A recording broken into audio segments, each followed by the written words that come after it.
Now? Hello and welcome to Design Showcase West. We're so excited to have everybody here to celebrate all the new up-and-coming designers for entertainment. I am Chrissy Carvanides, costume design professor and area head here at UCLA School of Theater, Film, and Television. As we begin our event, we take a moment to acknowledge the traditional, ancestral, and unceded territories of the Gabrielino Tongva peoples. I also would like to do an acknowledgement of an incredibly legendary costume designer who we lost this week, Albert Wolski. He came every year for almost every year of DSW, and he's greatly missed. Some housekeeping. Please silence your phones. Respectful listening and speaking are appreciated in our community. And you can support TFT at the tft.ucla.edu/give. We need help, all of us, financially. Now it's my pleasure to introduce Dean Celine Pereñas-Shimizu, Dean of the School of UCLA's Theater, Film, and Television, and Distinguished Professor of Film, Television, and Digital Media, Dean Celine.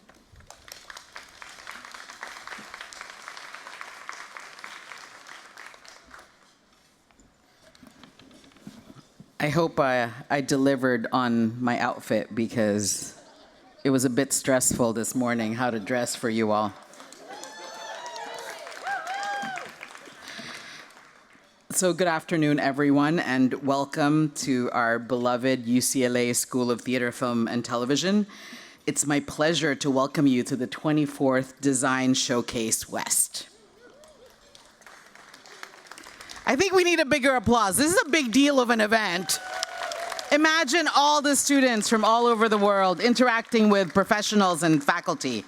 So today we celebrate the work of graduate student designers from leading universities across the country in costume, lighting, production, sound, scenic, and projection and media design. One of my first experiences with UCLA before I officially began as dean last year was coming here end of May, I believe. And I remember walking through the exhibits and being really astonished at the shared space that we are committed to bringing together for all of the designers, students, and tomorrow, the way in which the faculty get together to talk about how to teach and sharing all of their syllabi. Theater and performance are foundational art forms that continue to shape and inform so many creative industries, from film and streaming to themed entertainment, immersive experiences that include the theater. You'll be hearing from Daniel Baker soon. And here at TFT, these forms are in constant conversation with one another, making this an especially fitting place to gather. Design truly sits at the heart of collaborative storytelling. It gives shape to artistic vision and engages deeply with narrative and performance, atmosphere and meaning, and invites audiences into worlds both familiar and new and not yet here. Design is simply not what we see or hear. It is wholeheartedly, emotionally, and physically an experience of the story. And what excites me about the work gathered here is the way these emerging designers move seamlessly across materials, media, and modes of creation. They work across physical and digital spaces, drawing on multiple traditions and technologies while expanding what design can be. And as I spent time here with the projects today, I was struck by how a single design choice could transform an audience's understanding of a story, whether through space, sound, light, image, or costume. The most compelling work revealed how design can guide emotion, shape perception, and deepen human connection. Design Showcase West is also about community. I hope you take advantage of meeting everyone. It's an opportunity to connect across industries, institutions, disciplines, and generations of artists, because we need each other to collaborate towards the future of our fields. So I encourage you not to be shy, to spend time with one another, to express your admiration for the work that you will witness, meet students and faculty from other programs, exchange ideas about how to make our industry industries better and explore the remarkable work being created across the country. So thank you for being here and for supporting these extraordinary designers. It's my pleasure now to introduce Theater Chair and Professor and Associate Dean of Research and Creative Technologies, Jeff Burke, a UCLA alumnus and longtime TFT faculty member. Jeff's work has helped define how artists engage with emerging technologies through research, experimentation, and creative practice. A co-founder of Remap, which is a collaboration with the Samueli School of Engineering, and a leader in interdisciplinary innovation at the intersection of storytelling, design, and technology. He is the perfect person to recognize the schools, faculty, and many contributors who make Design Showcase West possible. Jeff Burke.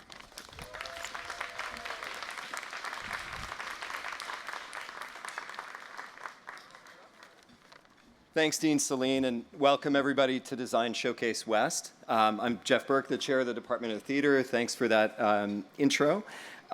Really happy to welcome everyone here today.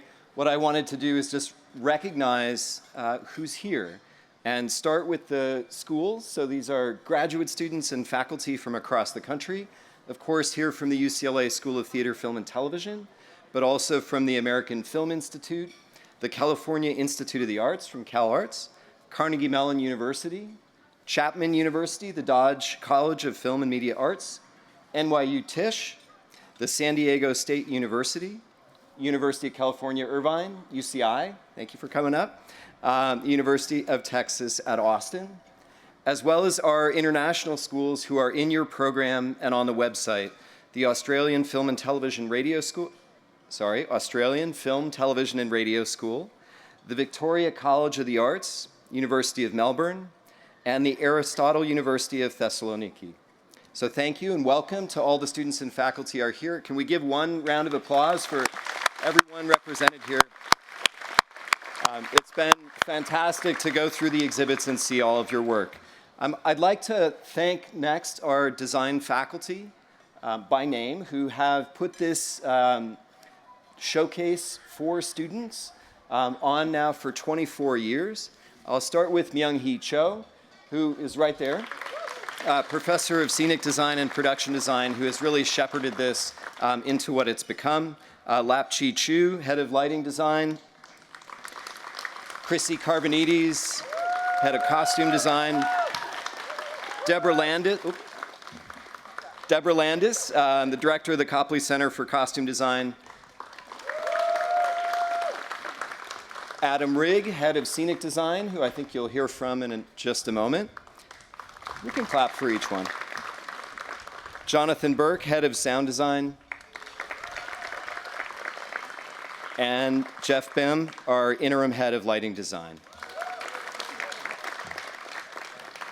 All right, and so this event, of course, takes a lot of work to put on. I want to thank our staff, Ty Sukrachan, Victoria Stewart, Anna Watts, Brandon Karsh, and our director of production, Christina Vacchiano, and the entire production staff that has supported putting this event on, not just this year, but all of the years. So thank you so much. Can we give a hand to them? And then finally, we'd like to thank the Cecil B. DeMille Foundation for its constant support of our production design program and the Production Design Collective. So it's my pleasure to introduce Adam Rigg, who's our head of scenic design, who will introduce our keynote speaker. I believe Adam is going to do a self-introduction, but it is fantastic to have them here. Tony Award-winning scenic designer, working across many different disciplines in the school, carrying on with Myung-Hee, a fantastic tradition of scenic design here. Adam, thank you very much.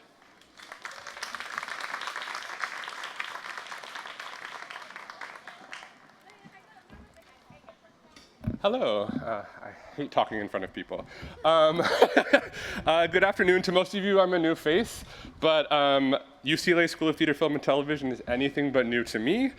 This place is my home as an undergrad in the scenic design program, and it is a profound honor to return and step into leading the rigorous and vibrant program that the incomparable Myung-Hee Cho has built.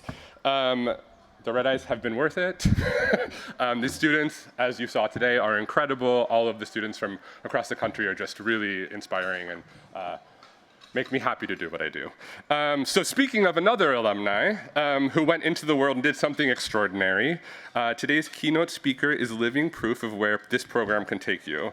A fellow TFT alumni who has spent over 15 years at Disney doing what frankly sounds like science fiction. Daniel Baker is Executive Product Manager at Disney+, where he leads interactive and immersive experiences across XR, VR, and AR. A former Walt Disney Imagineering producer, Daniel has brought to life some of the most groundbreaking digital physical experiences in the entertainment industry, including Web Slingers, a Spider-Man adventure, and the Play Disney Parks app, guiding teams of artists, designers, programmers, technologists to tell stories in ways never possible before. Please join me in giving a very warm welcome to Daniel Baker.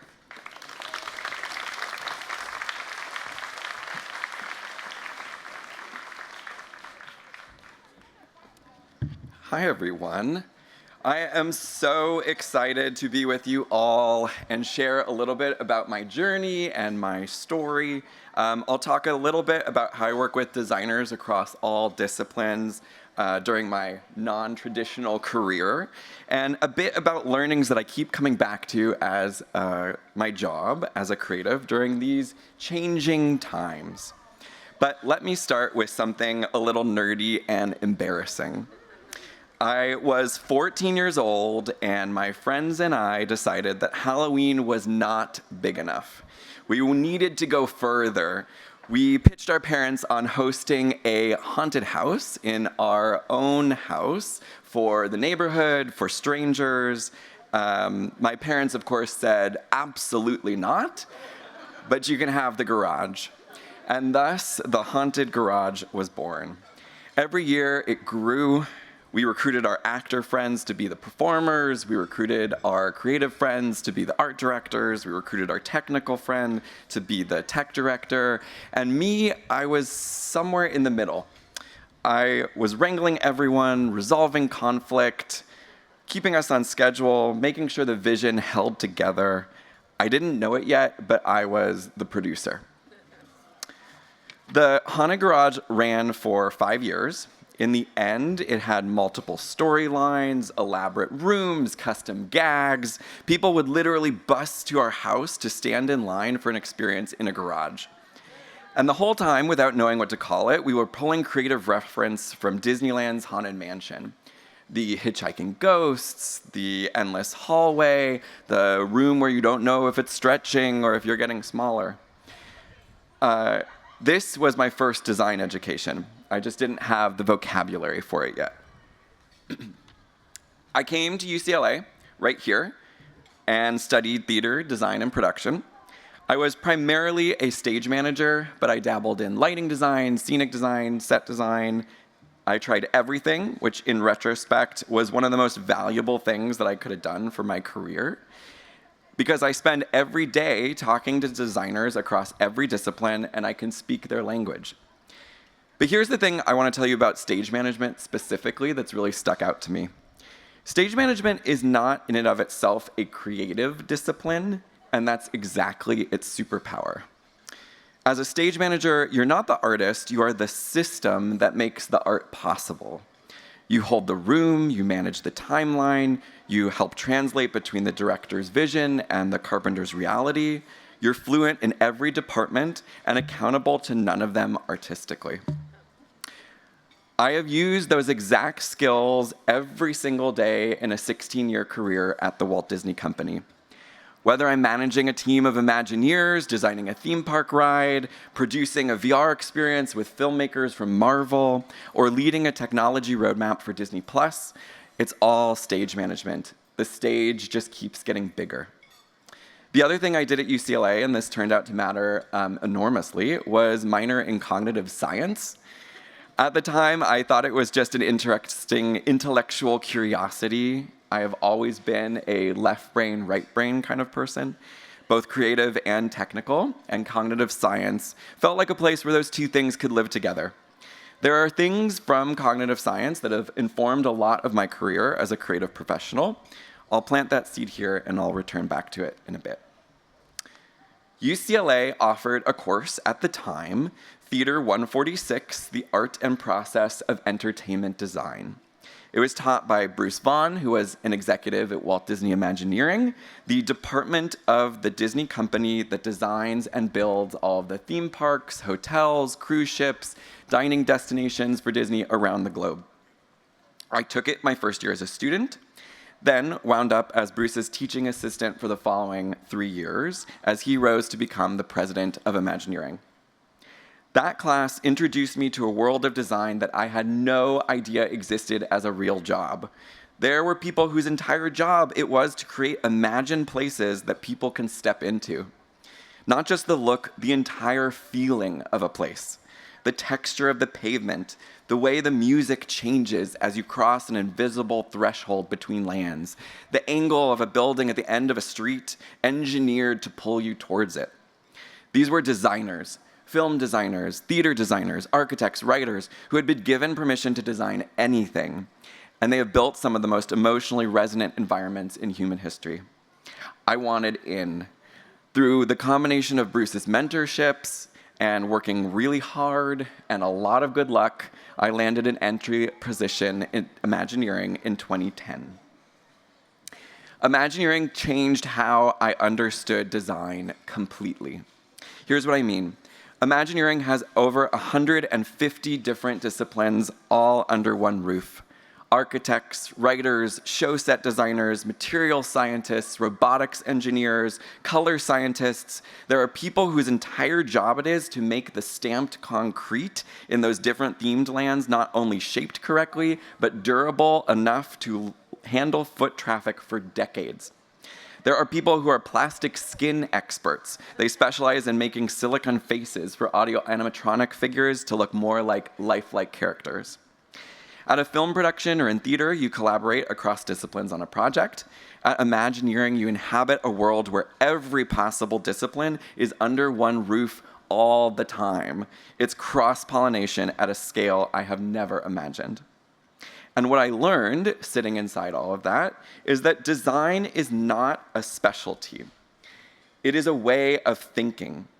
It's the practice of translating a story into a comprehensive experience, regardless of material, regardless of medium, regardless of technology.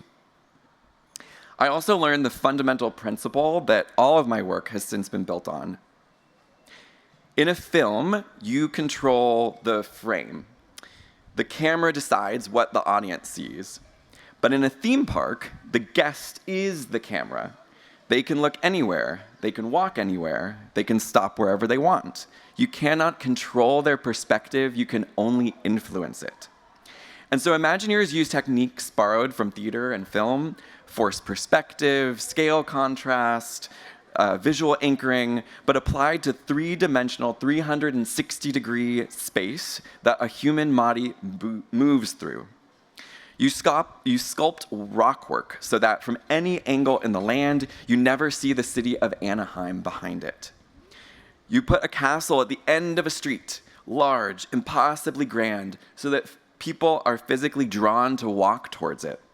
You use sound design to pull attention to your left when you want to direct guests to turn their heads.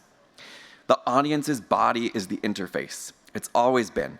It's just that in theater, as a creative, you have more control. In theme parks, you have less. In virtual reality, you have almost none, and that's both the terror and the gift of the medium. I spent my first part of Imagineering at the Creative Technology Group, a team of designers and software engineers building digital tools to help Imagineers pre-visualize their work in 3D before they committed to the world of steel and concrete. We were also a quiet research and development lab.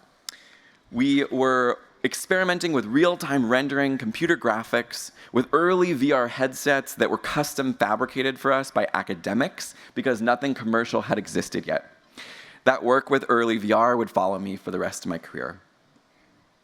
I worked up my way to producer on the Marvel Global portfolio at Imagineering, and the project I want to highlight for you is one that many of you have experienced, hopefully, Web Slingers, a Spider-Man adventure at Avengers Campus in Disney California Adventure and also in Disneyland Paris. It started from nothing, literally. Napkin sketches around a table with a creative director and an architect and a writer asking, what do we want this land to feel like? What's the story? What does the ride do? We landed on a concept where Peter Parker is hosting an open house, and Spider-Bots get on the loose and start replicating out of control. Spider-Man recruits you to help wrangle them. You get to sling webs right alongside Spider-Man. You're an active participant in the story, not a passenger through it. This was a deeply collaborative project. The physical set designers were in constant dialogue with the 3D digital artists because we needed the projection screens to feel like extensions of the physical world that the ride vehicles were moving through. Not just screens sitting in front of a set, but portals through which the world extended. Dimensional design and screen design had to feel like the same continuous space. It wasn't a technology challenge, it was a design challenge. It's about perceptual continuity, about making the seams invisible so the story can breathe. Every skill I had learned, stage management, spatial design, audience psychology, was live in that room every day. The medium was new, the thinking wasn't. After 9 years at Imagineering, I did this thing I said I would never do. I left. A mentor of mine had moved over to Walt Disney Studios, the film studio, and had asked me to come help lead a new team called the Technology Innovation Group. One of the things this team was quietly responsible for was leading Disney's early partnership with Apple as they built what would become their first VR device, the Apple Vision Pro. We were the strategy team. We were asking, what does Disney storytelling mean in the medium of virtual reality? What would a filmmaker from Marvel or Pixar want to do in VR that they couldn't do on a flat screen? And what would Disney Plus look like as the hub for that experience? In parallel, I produced a couple of mobile augmented reality short films, short story experiences, the first of their kind, where we used cinema quality visual effects on a phone to let Marvel characters walk into your actual room. Characters would step out of the movie and into your space.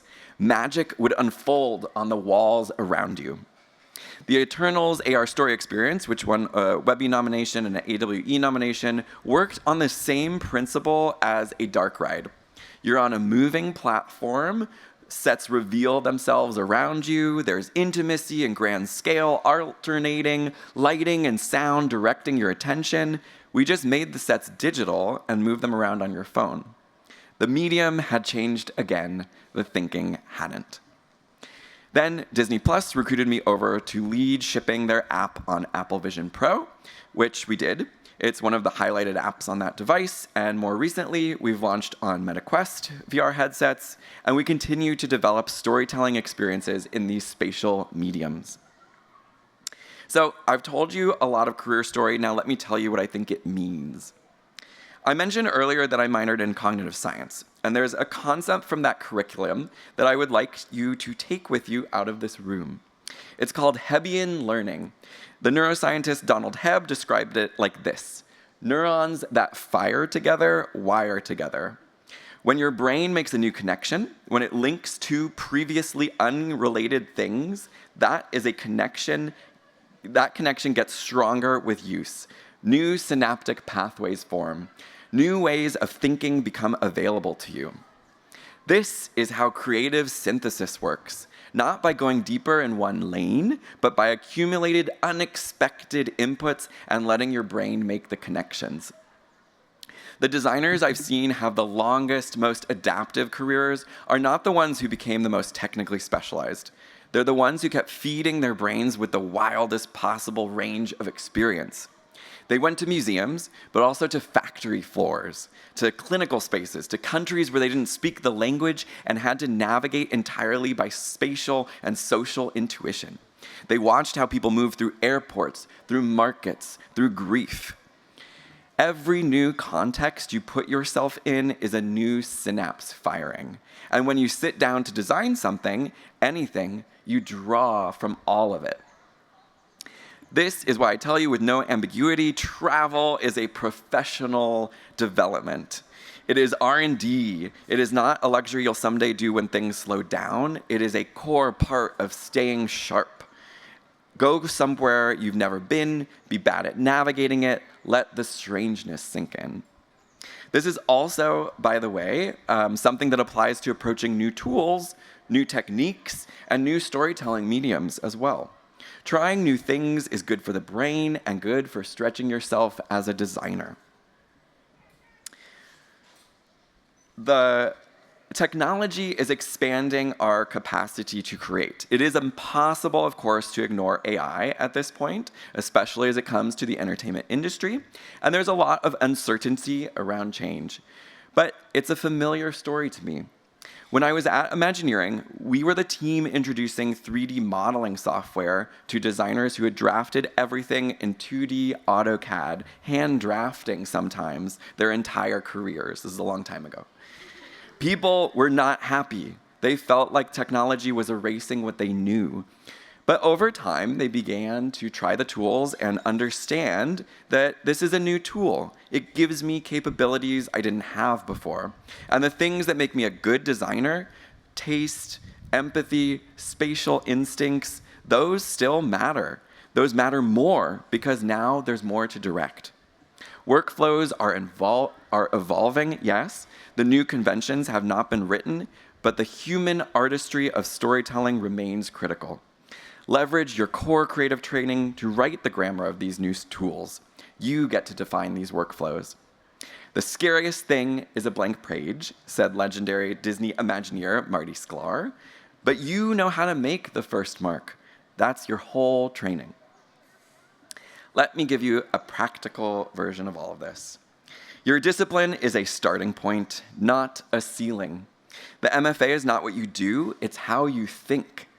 I graduated from this school as a stage manager. I've been a theme park producer, a VR producer, a technology strategist, a product leader at a streaming company. The through line isn't the title, it's the instinct. Learn how to work across people who don't speak design. Engineers, executives, marketers, they need someone in the room who can translate human experience into their vocabulary. That's you, that's leverage. The people who can do that become indispensable for any organization. Don't wait until you're an expert in a new medium to engage with it. Curiosity earns you more seats at the table than credentials. Get in the room early, even if you don't know everything yet, especially then. And the last thing, which no program fully teaches you and to which I've come to think of as its own art form, learn to be the producer of other people's genius. I spent the early part of my career thinking my value was in making things myself. I've come to understand that my deepest value is making the conditions for great things to happen. Convening the right people, protecting the right idea at the right time, clearing the path. It's not a consolation prize, it's the highest form of creative leadership. I am now back on this campus as a lecturer. I now teach that Theater 146 Art and Process Entertainment Design class, which I sat as a student 20 years ago. Thanks to all your students to sign up for it, it's great. It's not nostalgia, it's a loop. The stuff you learn here and in education ripples out in ways you cannot predict, and sometimes it comes back around. The future of storytelling needs people who know how to make audiences feel something in space. That's an ancient skill. Theater people have known about it for 3,000 years. Imagineers figured out how to do it at a theme park scale. Virtual reality is one of the latest canvases. The tools will keep changing. The platforms will keep changing. What won't change is the fundamental human need to be transported, to feel seen, to feel something, to briefly inhabit a world that isn't quite this one. You were trained to meet that need. You've spent years building that capacity. Now, the only question is, what world are you going to build? Congratulations to all of the amazing students at Design Showcase West. I cannot wait to see what you make. Thank you.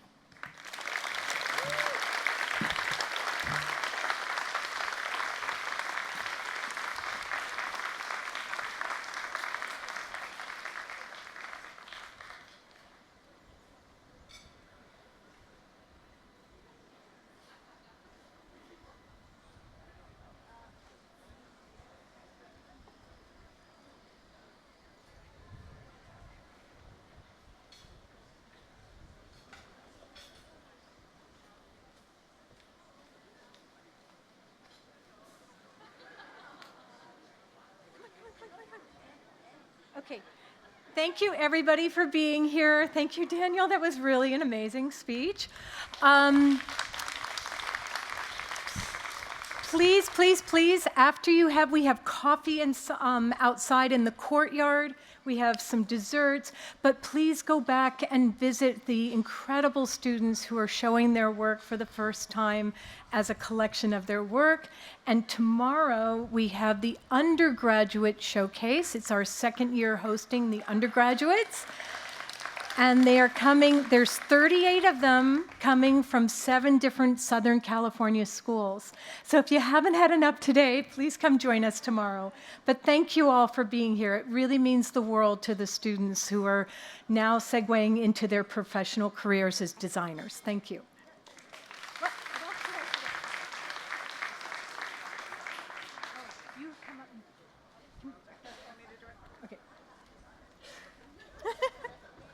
Hi.